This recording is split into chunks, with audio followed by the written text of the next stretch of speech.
and welcome to Digital Future of Business.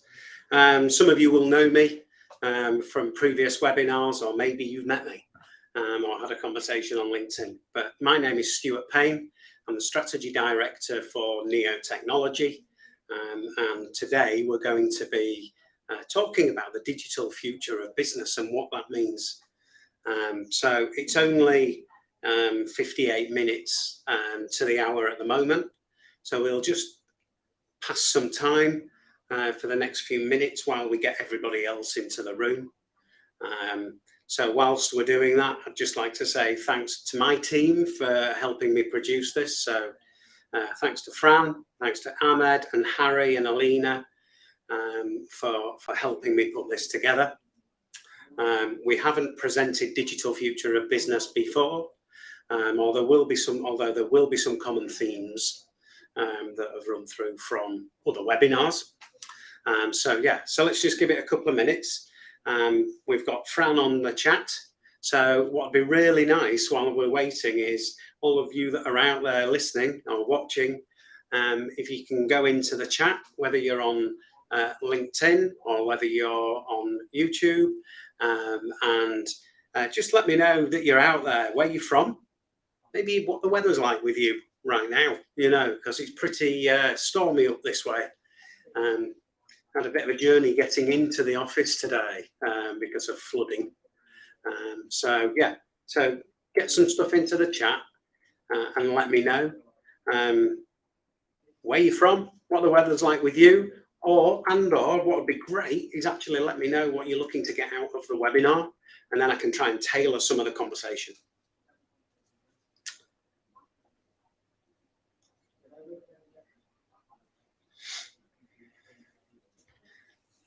So, as I say, my name's Stuart Payne. I'm the Strategy Director for Neo Technology. And let me know where you're from, what you're looking to get out of the webinar, and then we can start to have some conversations. From a personal perspective or a business perspective, it's really busy at the moment for us. I think a lot of people are looking at the new year, and certainly the new financial year as in April, and saying, okay, we know what we need to achieve, whether that's greater efficiency or a reduction of cost or an increase in revenue, but it's how do we get there? So at the moment, I'm in lots of meetings talking about digital roadmaps and what that might look like for the next year or 2 years, and what the investment might be around it. Or different industries, different organisations might need to invest in order to drive some bottom line benefit. Because ultimately, for me anyway, that's what it's always about. It's all about how can we improve that bottom line profitability, because a lot of it is sometimes talking about increasing customer service, but ultimately that will increase the bottom line, and that's what we'll be hitting on in some of the conversation today. So where are we now? So just one more minute. I've got Bjorn or Bojan from Cologne in Germany, and he's saying the weather is terrible over there. Join my club, because it is here as well. It feels like it's been raining for a week, but I hope that I'm going to brighten up your day a little bit, show you how to address maybe some of the issues that you're facing in your organisation and what maybe the future might look like for you. So that would be great. Okay. A few more seconds and then we'll kick off. Got different people viewing some smart links on my LinkedIn account at the moment, and that just keeps coming up. So hopefully that's related to the webinar. And how you can become the future you. So I'm going to start. So I'll just repeat myself a little bit. My name's Stuart Payne. I'm the Strategy Director for Neo Technology. Tell you a little bit about Neo, not that it's about a sales pitch, but Neo are digital transformation specialists or technology solutions partners. So we get involved to do some consultancy and brainstorming at that front end to generate the design and the ideas, and then to develop the solution, the software itself, in order to deploy at pace and help organizations really accelerate what they're trying to achieve. So yeah, but let's get into it. Yeah, so we're going to talk about the digital future of business. And the key points really that we're going to cover is the skills gap and digital inequality. We're going to be looking at some emerging technologies. We'll talk about AI, because for me, AI in terms of business process automation, learning, and feeding the technology is actually a game changer, and we'll talk more about that. And then we'll talk about how technology and digital transformation can be sustainable. And we'll look at some real-time technology that's available to improve all sorts of elements, but specifically around customer service and business process automation. So we're going to talk about some of that. And I'll highlight some points as to why in terms of some real strong proven facts and benefits. So first point that we're going to talk about, and this is where I'm going to try and get some audience participation because I want you involved in this webinar. Usually if I'm doing a face-to-face webinar, then I'd get you really involved, standing up and down as part of answering some questions, and that allows me to gauge the audience and what your needs are. So please get involved on the chat, and then we can really talk about it. So current trends and emerging technologies, and this is where you're starting to identify really what tools are going to drive the biggest return for you, whether that's boosting your efficiency or cost cutting, especially in this economic environment, or whether it's increasing employee engagement and giving them the time through automation to actually focus on delivering more value. And obviously around that customer engagement and customer satisfaction piece. So we're going to talk about that. So what we're going to do now is just, I want to know from you what the main drivers of digitalization are for you in your business today. And the reason that I want to know that is, again, so that I can tailor and tweak the webinar a little bit for you. So I'm going to bring up my poll. And again, I want you to go into the chat and just give me some numbers. I'm going to talk through these a little bit. So let's put number 1 in the chat. If you're concerned about how to engage customers as technology has changed their behavior, and that's obviously really prevalent since COVID. Just want to say hi to Colin in Wales as well, and Loretta, who is who works for a non-profit organisation. But yeah, hi. And it's cold up in Scotland apparently, and bleak in Wales. Same in Yorkshire. So let's get back to business. Number 1, if you're concerned about how to engage customers as technology changes and changes your customers' behaviour, put number 1 in the chat. If you're being disrupted by a competitor, and I'll give you an example of that, that is where, and I always use this analogy, but in the car market right now, you can go online, look at a car, buy the car, it gets delivered to your home, probably within about 48 hours. And I guess that timeline will get shorter, depending upon where the car is in terms of transportation. Or you can go to a main dealer. And the main dealers are stuck with lots of land and buildings, lots of overhead. So they need to compete, but essentially they are being disrupted by the likes of the online retailers, car retailers. So if that's happening to you, it doesn't have to, you might not be in the car sector, but if that's happening in your sector, vote 2. If you think it's that you've got too many manual processes in your business and that's the key driver for digitalization or digital transformation, then vote 3. By the same token, if you think that those manual tasks are becoming a blocker for your growth, and that's why you want to drive that transformation, vote for. If it's that your customer satisfaction isn't good enough, it's just not where it needs to be, and as a result of that, it's reducing your revenue, vote 5. If it's the legacy system, so you've got all these systems. I've worked in with organisations that have got upwards of 200 systems at some points, and it's just too much, and they're legacy, they're slow, they hold you back, they don't integrate with other pieces of software, so you don't have a smooth flow for that customer journey or your employee journey either. So if you think it's legacy systems that are holding you back, then vote 6. Or it might be that you're just not sure what technology can actually do for your organisation and you want to know more. So effectively, you're limited by what you think technology can do. And again, if you think it's that, vote 7. Or if you think it's that you're at risk of being hacked and you need to improve your security and important, or probably more important, your disaster recovery plan, then put in number 8. Okay, so we got some votes coming in already.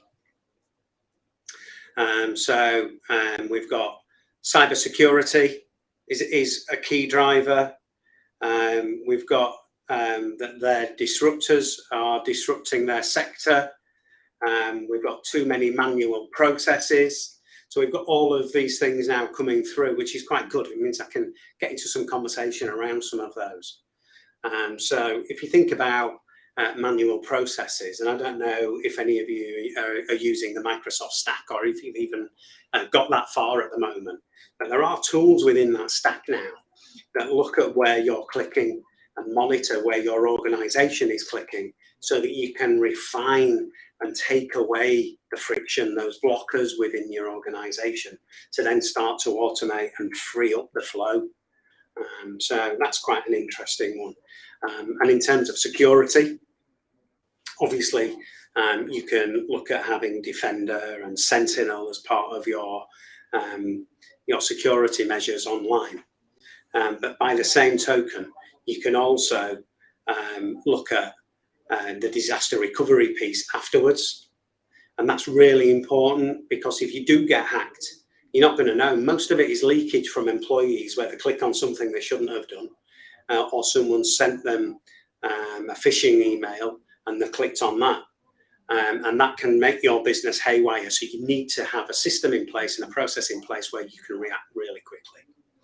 So just to go on, or before we move to the next phase, just for those that might have joined since I started speaking, my name's Stuart. I'm Stuart Payne. I'm the Strategy Director for Neo Technology, and we are a digital or a technology solutions partner for organisations. So we help them end-to-end become the future then, if that makes sense. So we've got somebody from Egypt. They want to know how to improve the business skills and the skills that are required for delivering brilliant customer service. Well, that's a point in here on the poll.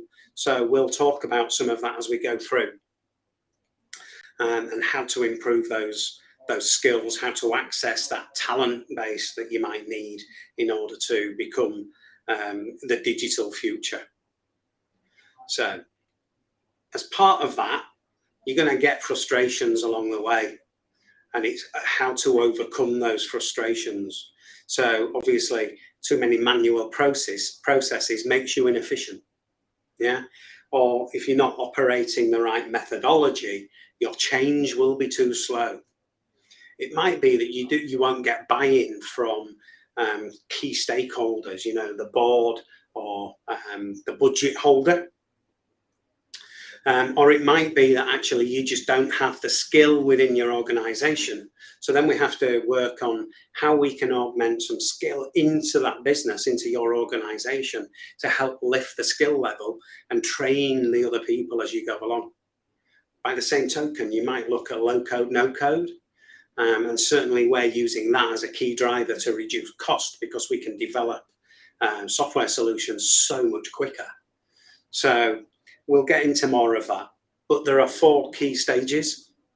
as part of overcoming these frustrations for you to get to be the future you. So here they are. We're going to start here with the scoping element. So you really need to understand what your business owners and your employees need. So you really need to communicate with them in a strong an ongoing fashion to really try to glean the information about improvement. By the same token, if you think about it in terms of being disrupted by competitors, you will need to understand what your competitors are doing and why your customers might be moving away from you to them. So that is also really important. So that general piece of insight into what's going on in your sector, what your board or your management want to achieve, what your employees are doing, your competitors and your customers are doing is really the basis for then moving forward.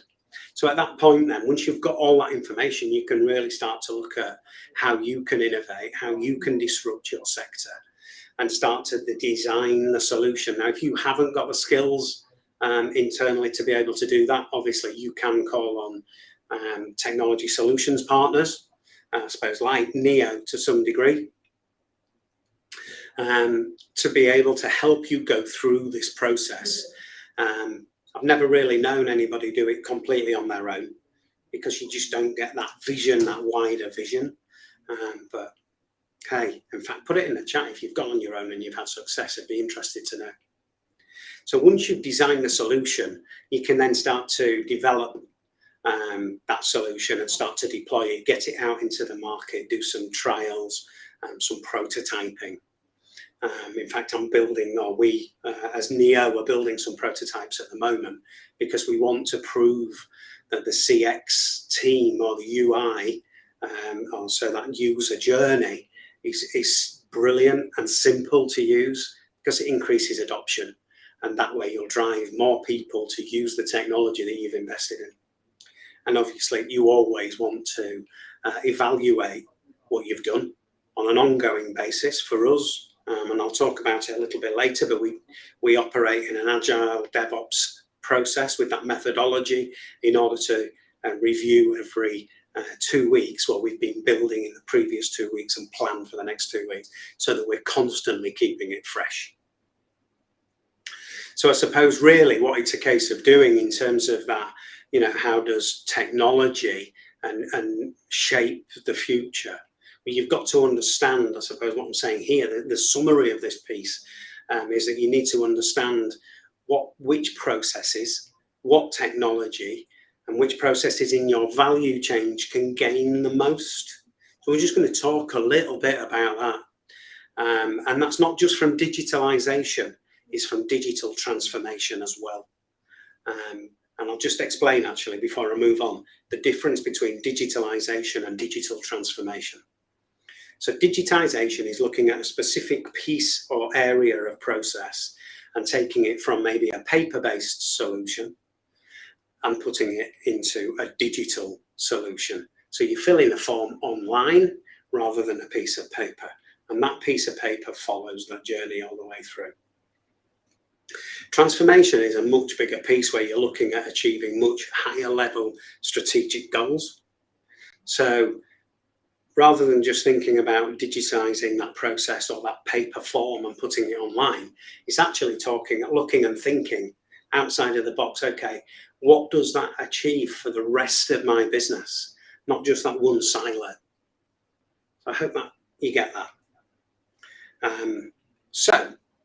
So let's understand where we are then in terms of the processes and the elements that would benefit most from technology. I've highlighted 5 things here that I think are important and that will shape the future.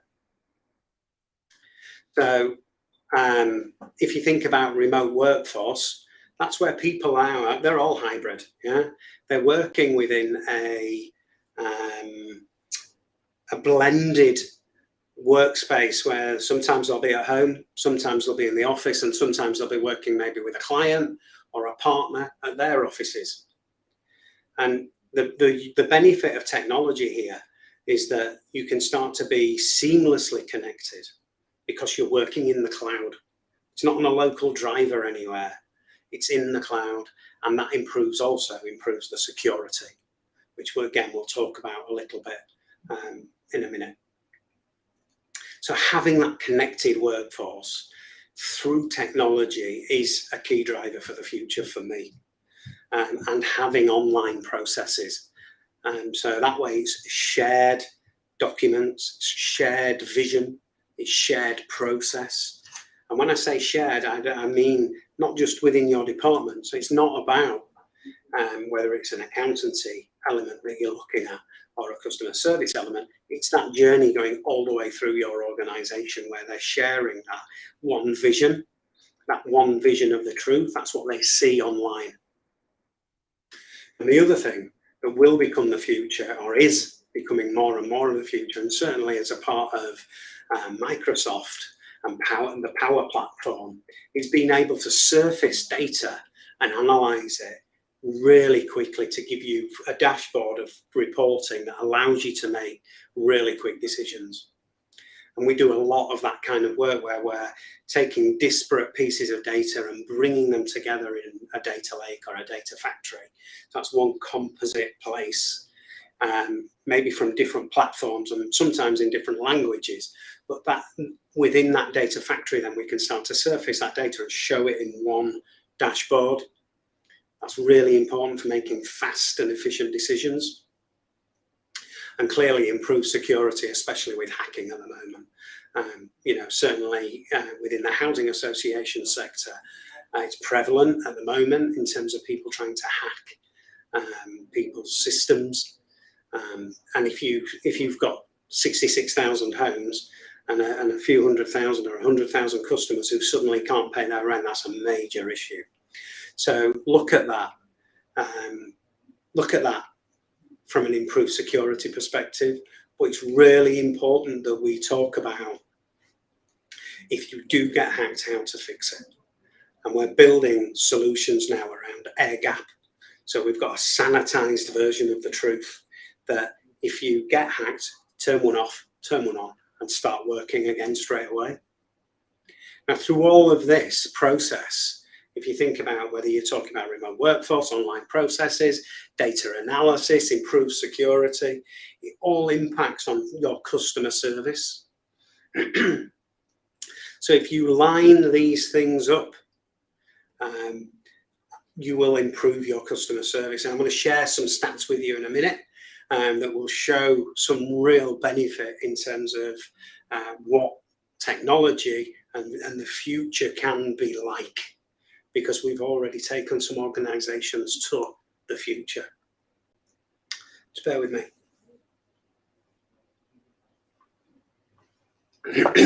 So, as I say, my name's Stuart Payne. I'm the strategy director from Neo Technology, and we are specialists in digital transformation and technology solutions. So we operate across every sector. We operate in every area of business, and we are technology agnostic. So what does that mean? That means that we're not trying to sell you a specific piece of software. We're looking at the best solution to get you from where you are right now to the future you. Okay. If anybody's got any questions, please put it in the chat. I've got some here now. How do customers benefit from digital future? From having a partner or a supplier, your customer will benefit because they'll have a smoother interaction with you. It'll be frictionless. It will be faster. So I got a brilliant example for you now. So let's talk about the housing association sector just for a minute. And you're a tenant, you're living in a rented property in London, and you've got a leak. Traditionally, you'd ring somebody up and say, I've got a leak, it's under the sink, it's dripping in my cupboard, and somebody would say, okay, I can get somebody out to you. Let me go and speak to somebody about when I can get them some availability for you, and then I'll call you back and let you know. And then what happens is they call them back, they let them know, they the plumber or what have you, the maintenance person goes out, gets there and realizes actually the leak isn't as described, and I haven't got what I need to be able to fix this job. I'm going to have to come back another day, or I'm going to have to go and get a different washer and bring that back, and it takes more time. So a simple self-serve portal would get you around that. A simple, when I say simple, I mean easy to use. Might not be simple to build. But if you have a portal, the customer goes on, they register their leak, they book a time, they add a video or a photograph and upload it all into that one place, into that single source of the truth. And then your maintenance person, your housing manager, the procurement team, whoever that might be, get automated process driven out so that they can actually deliver very efficiently. They go out once because they know that they've seen the video, they've looked at the photography, they can see exactly which washer it might be that they need, and they can fix it immediately. And so it shortens the time. That's obviously a massive benefit to the tenant, and it's a financial benefit to the housing association because they've achieved something in a much shorter time frame with hardly any people having to interject. And I'll come to why you want to do that in a little while. So it's really important that, and I'd like you to think really about how that applies to your organisation. You know, you might not be a housing association, but think about how that process can be streamlined to make it frictionless, to make it easy for you to work and operate, and easy for your customers to use you and buy from you. I suppose one of the main examples is always how easy it is to go onto eBay or Amazon and buy something and have it delivered next day. It's so simple. That's what we need to get to as a business, as an organisation, in order to get some real benefit. So Frank's just now asking me, what's my top tip that's still reliant on management tools? What's your top tip to a business that's still reliant on old management tools? Okay, simple. Say simple. It's simple in its methodology. It might not be as simple to get the change through, but go to an agile DevOps methodology.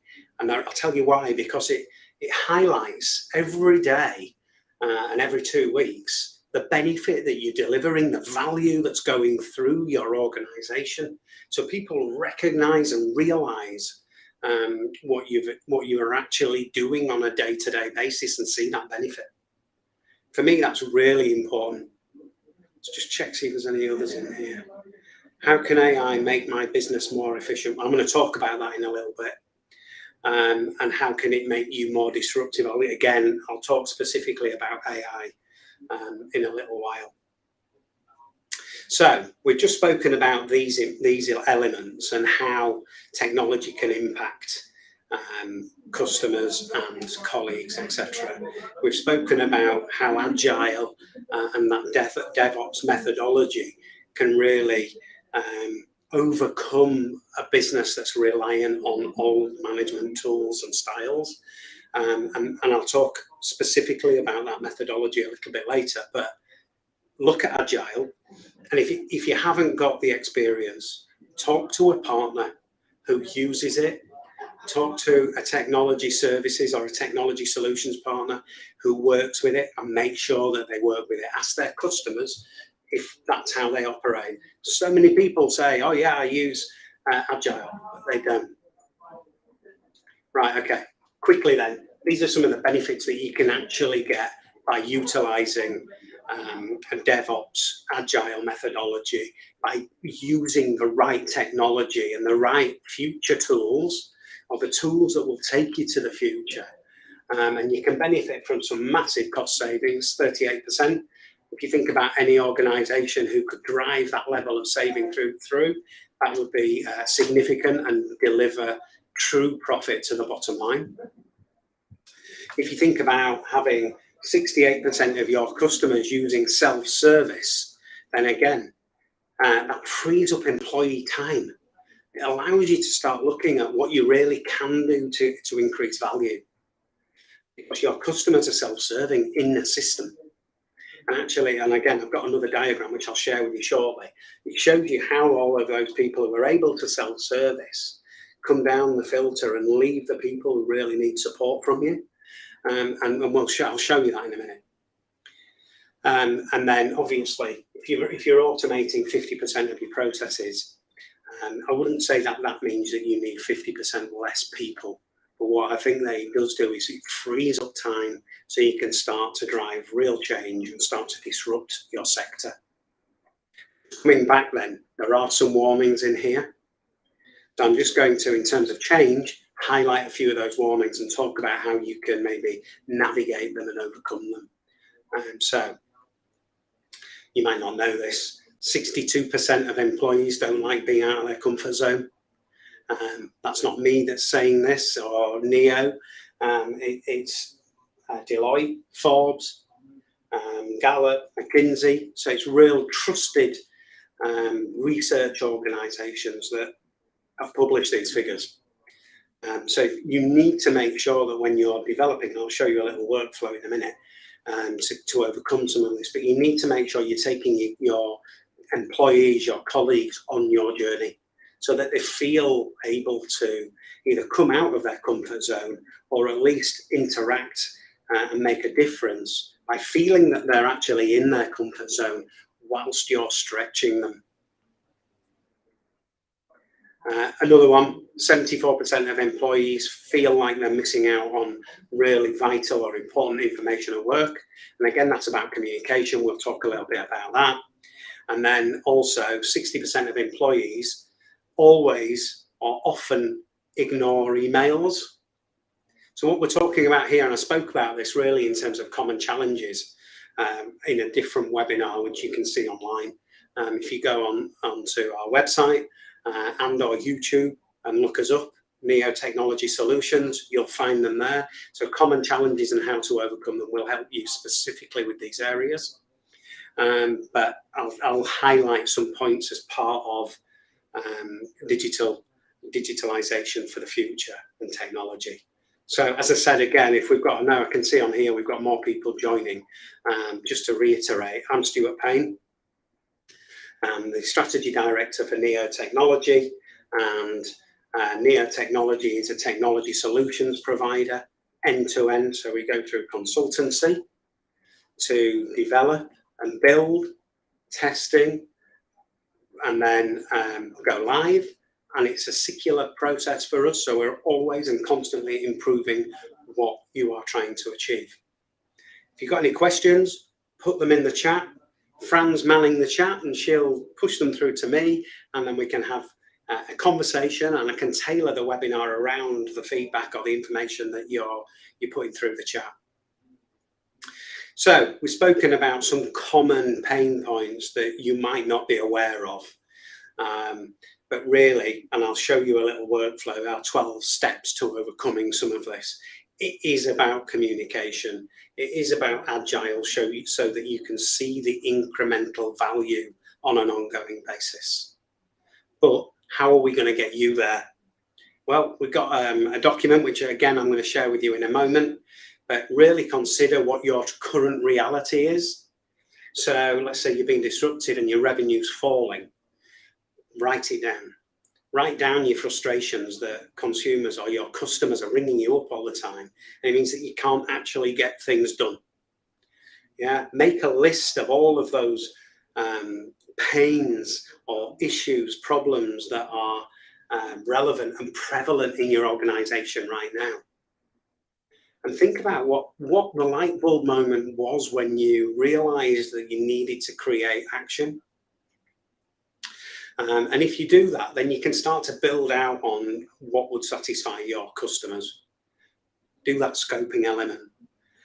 What your employees need to be able to help you survive, thrive, grow. If you do that and you write it down, and then you write down what the future might look like, you'd stop losing revenue. You'd be 50% more efficient.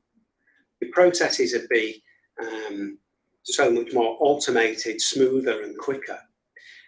And then look in that middle bit and say, okay, so what happens if I don't change? Yeah, and that is your reason for wanting then to drive that change. Take that to the management team, because they'll see, actually, if they don't do something, they probably won't have a business in the future. Yeah, or that they'll start to lose customers, and they'll realize that they need to do something and get that vision. So I've got Frank online as well now, just asking me, does digital transformation equal sustainability? I'd like to say yes, but you've really got to think about how technology can drive sustainability. You know, if you're using cloud-based servers and things like that, you're obviously using electricity. To really consider that usage. Having said that, you're probably better off using the cloud than you are having loads of servers in a room somewhere in your office with air conditioning blasting every 2 minutes. And if they're on premise, if they're in your offices or not in the cloud, you're at more risk of being hacked. So think about all of those things is what I would say.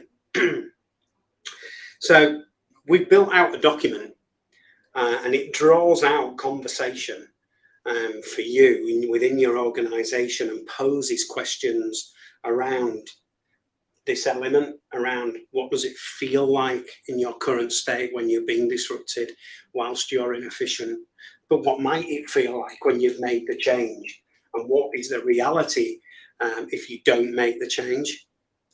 So if you want that document, just go in the chat, ask for it.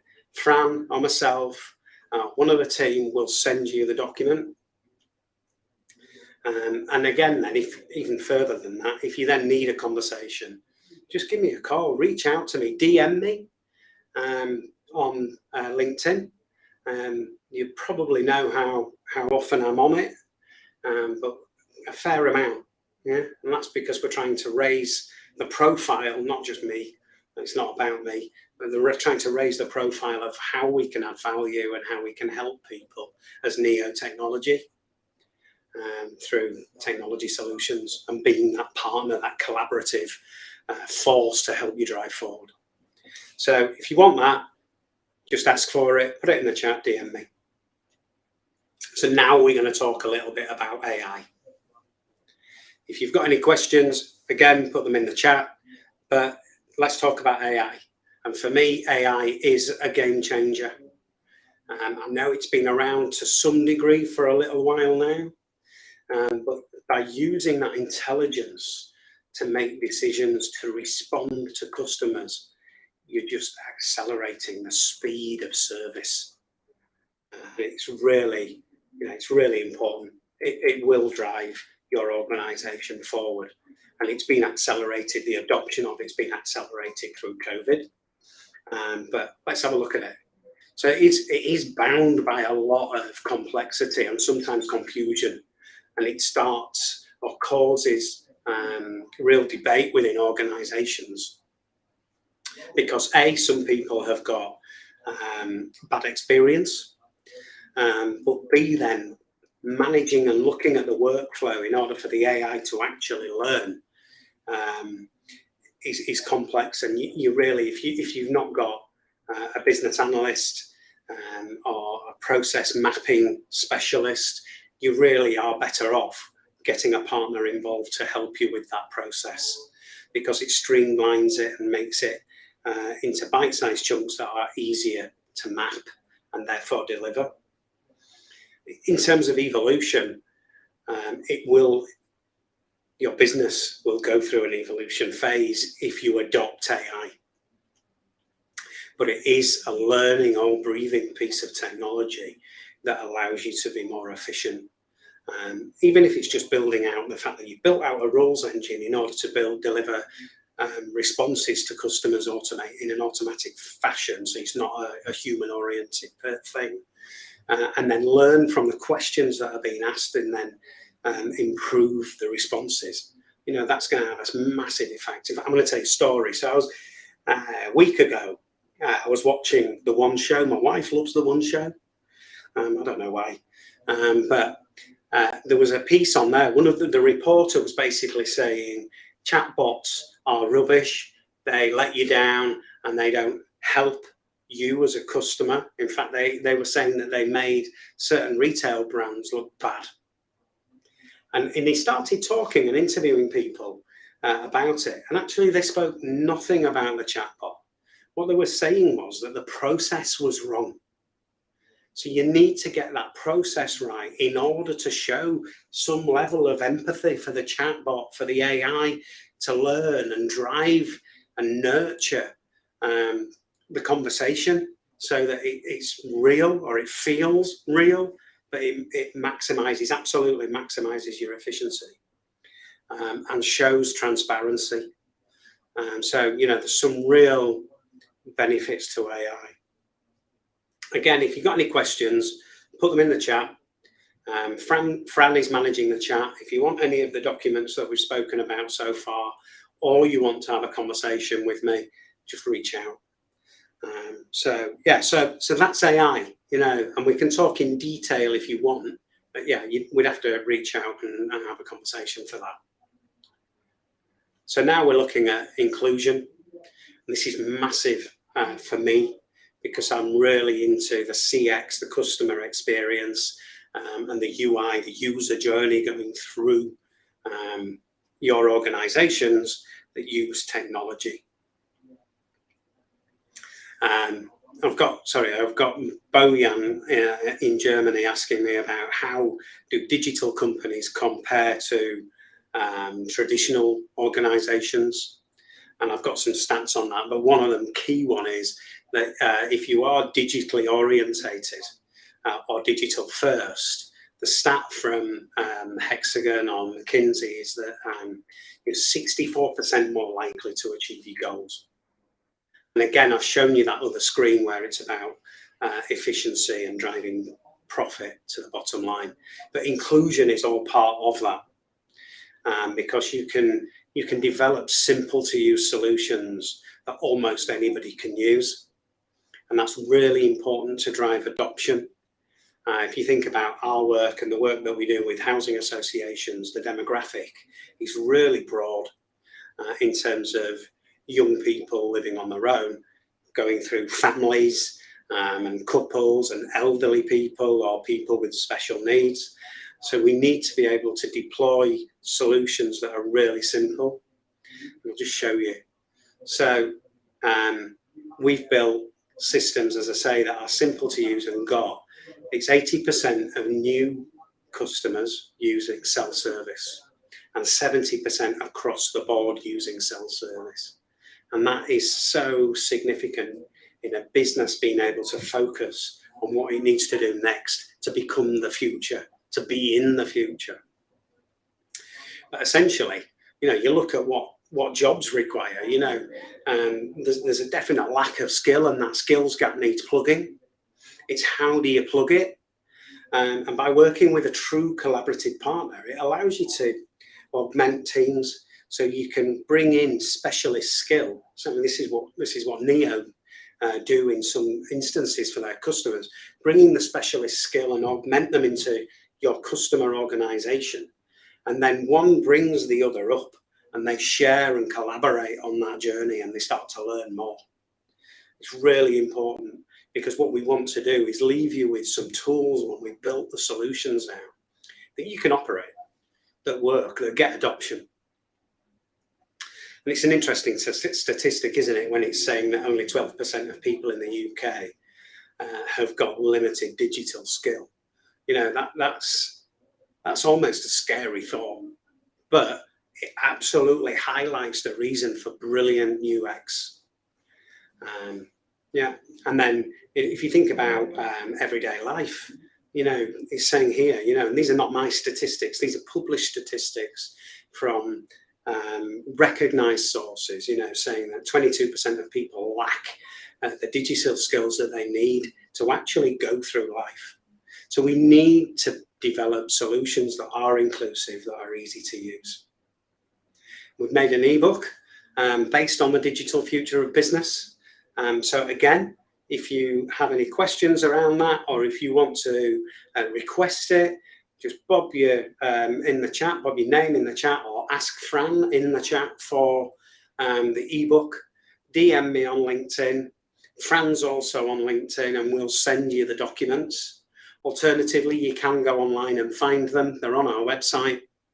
If you go to resources and look at ebooks, there's a whole raft of information there that you can use in order to be able to drive your business forward. So that's a bit about the skills and the skills gap. Now, what we do, we are a global organisation. We sell mainly into the UK, America and France, but our teams, our people are global, and that allows us to pull on a much bigger talent pool, so we can get some real top quality skill in our organisation. That doesn't mean that we ignore the UK, of course we do not. We have a blended skill set, a blended team of FTEs working for us in order to deploy these solutions. So Frank's asking me, how has the pandemic changed businesses in terms of their stance on becoming digital? Well, I mean, it's accelerated it. I think that we all know the demand, and this is part of the reason we use the global teams. We all know that the demand for software engineers, for technologists is high, that the wages that they are rising. And if you can actually find a BA to come and work in your organisation, it's going to cost you a lot of money. And that's why the global talent pool is much better, because actually globally rates are lower. And you can get access to probably more talent, well, definitely more talent, because there's more people. So you can cope and access skill, but the demand is high.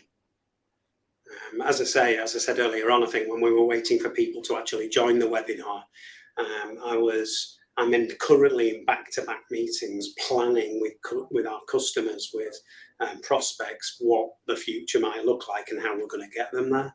And at the moment, because of the economic environment, maybe the time of the year in terms of going into a new year and a new financial year in 2 or 3 months' time, that's been driven at pace.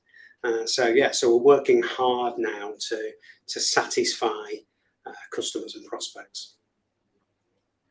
But what we want to make sure is, and I don't know if you know this, but 70% of digital transformation projects actually fail, or they get stuck and stalled, and then they never get completed.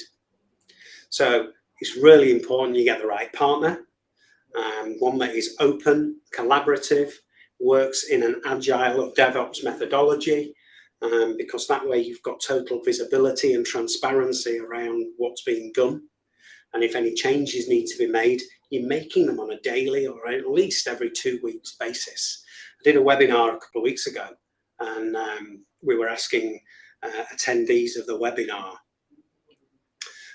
how long it is until their incumbent technologists or their technology solutions providers show and demo what they've been building. And I think the average was about 8 weeks. And some of them were up to like 5 months. Well, at that point, you're almost getting a complete solution given back to you. It's not right to unpick that and solve the problems that are running through it. Is a nightmare. It's awful. So make sure that you're using people who are agile DevOps focused, that live and breathe it. So Colin's asking me, why are agile DevOps so successful? It's because you have visibility and you're reviewing on an ongoing basis. Literally every day, you're looking at what you've developed the day before and planning the day ahead.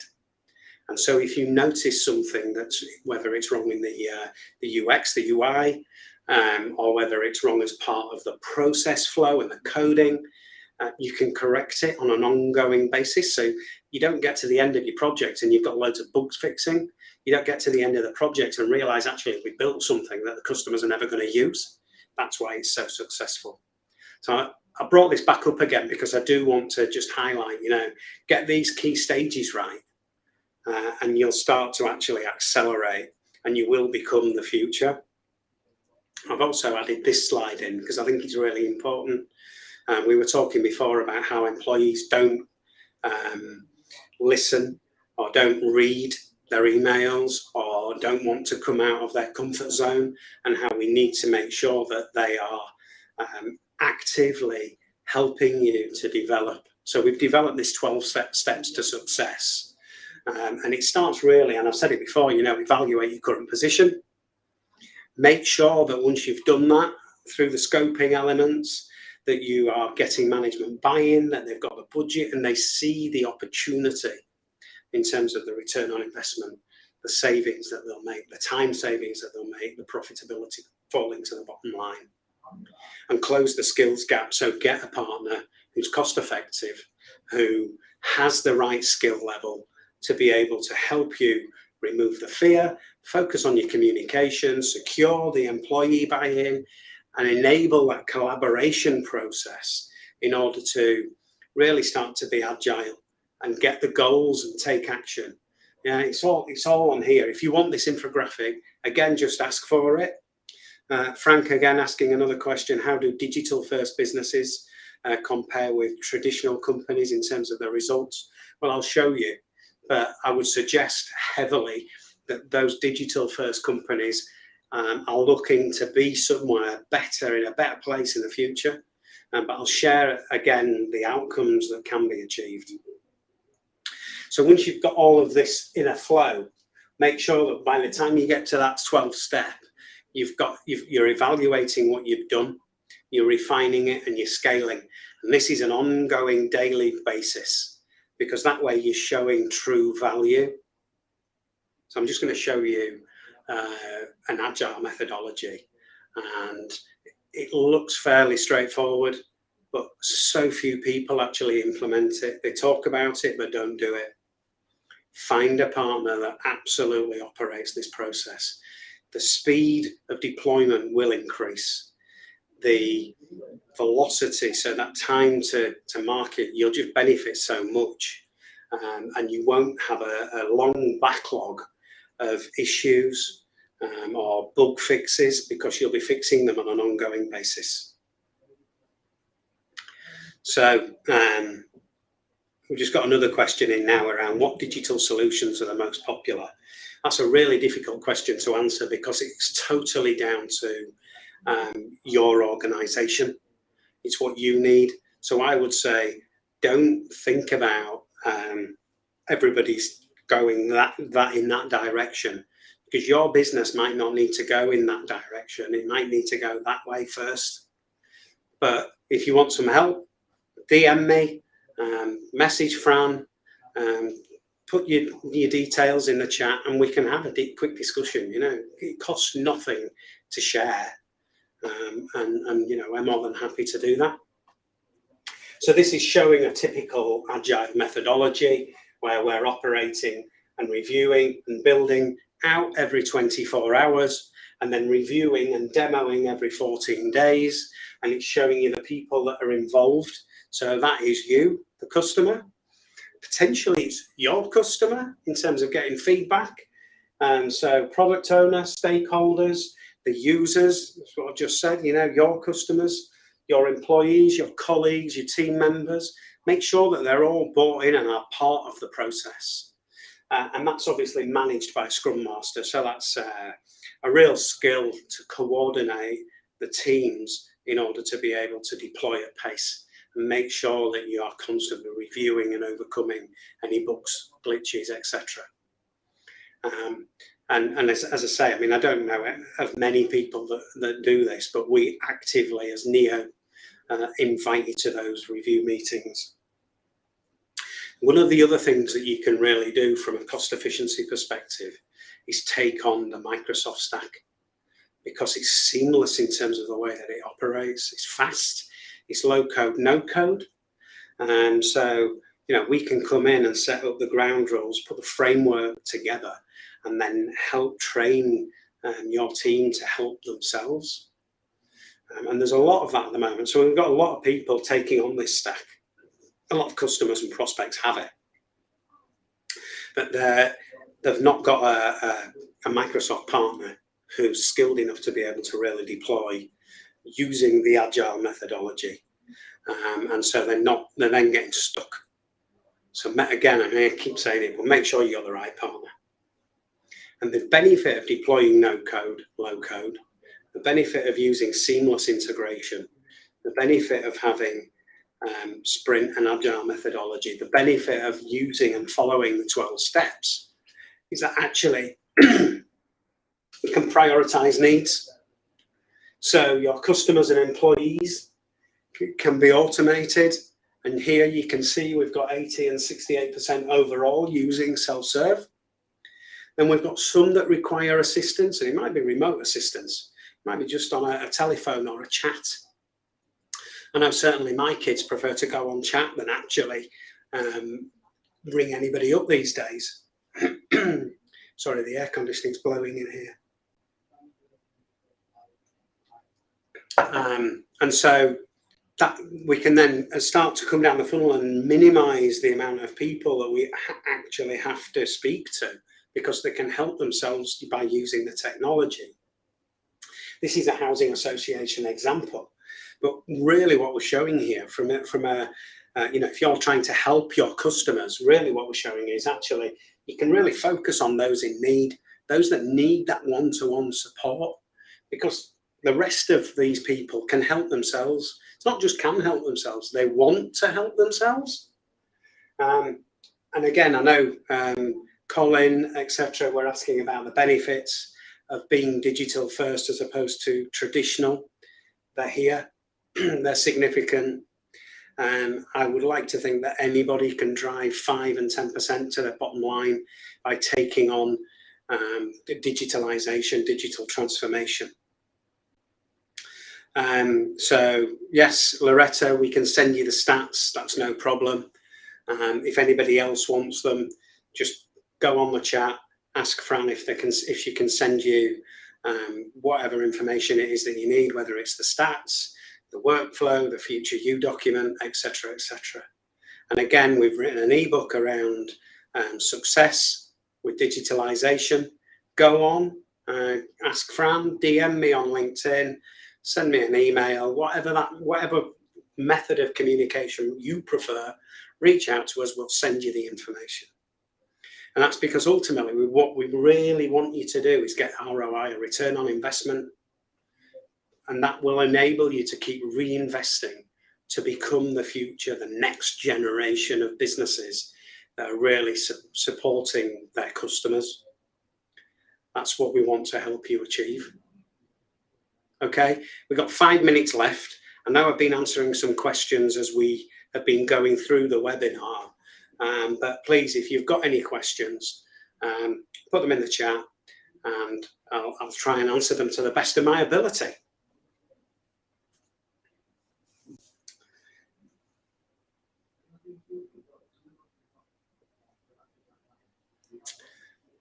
So while we're just waiting, because there's some latency with LinkedIn, I'll just, again, there's no doubt that digital business transformation, as we've highlighted, brings challenges, but it brings massive success and growth. And in this economic environment, at least by embracing the technology, you'll be more efficient, you'll be more current, and you will survive and thrive. So Colin's just asking me, how do I keep digitally non-inclined customers on board? Okay, so while we're waiting for more questions to come in, I'm going to go back to this diagram. So you will have a raft of customers. Yeah, you might only have 10. You might have 66,000 or 150,000 customers, depending upon your sector and the scale or the size of your organization. But what we already know is that customers like to help themselves. They like to self-serve. They prefer speaking in chat rather than on a telephone. So for the majority of people, you can allow them to do that. You can facilitate that with digital transformation, with digitalization of process. And that allows you to focus on those non-digital or non-inclined customers so that you can maintain them and help them become an advocate of your organization. And again, we've got another question now. from Bojan, sorry if I'm pronouncing it wrong. How do you inspire digitalisation in the workplace? And how do you inspire it with a workplace that's hostile to change?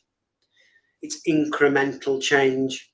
It goes back to the ideal methodology around Agile and DevOps, because while ever you're providing incremental change and then incremental benefit is coming off the back of that, you'll start to motivate your workforce, your workplace, and it'll become normal. That's how you're going to actually really drive results and get the benefit. These kinds of benefits in terms of automation of process, which gives your employee more time, stops them from getting stressed. That's a benefit. For you, it might drive a significant cost saving. If you improve your customer service through self-serve and having more time to deal with those that need it, then you'll improve your customer satisfaction. And on that basis, you'd like to hope that your customers buy more from you or recommend you to other potential purchasers, customers, etc. Thanks, I pronounced it right. Thanks, Bojan. Okay, we've got 2 minutes left. Any more questions? While we're waiting, as I say, I'm Stuart Payne.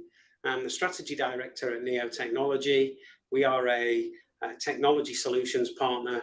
We work with you to collaborate, to brainstorm, to develop solutions, to actually then code that solution using the best technology stacks that are for your business, so the best fit. And we then obviously run on and look after the service elements of all of those as well. So if you want a true technology partner, give me a look up. Always happy to have a conversation and always happy to help. I think that's the key thing, really. Okay. Looks like we don't have any more questions coming in. Visit the website, look at other webinars that we've done. We've got some new webinars coming. We're doing one specifically on cyber crime, cyber attacks and disaster recovery in a week or two. So if you want to join that, look me up on LinkedIn. It's on our LinkedIn page, it's on our website, etc. And it'd be great to be able to show you how to avoid getting hacked, but then if you do get hacked, how to get up and running really quickly.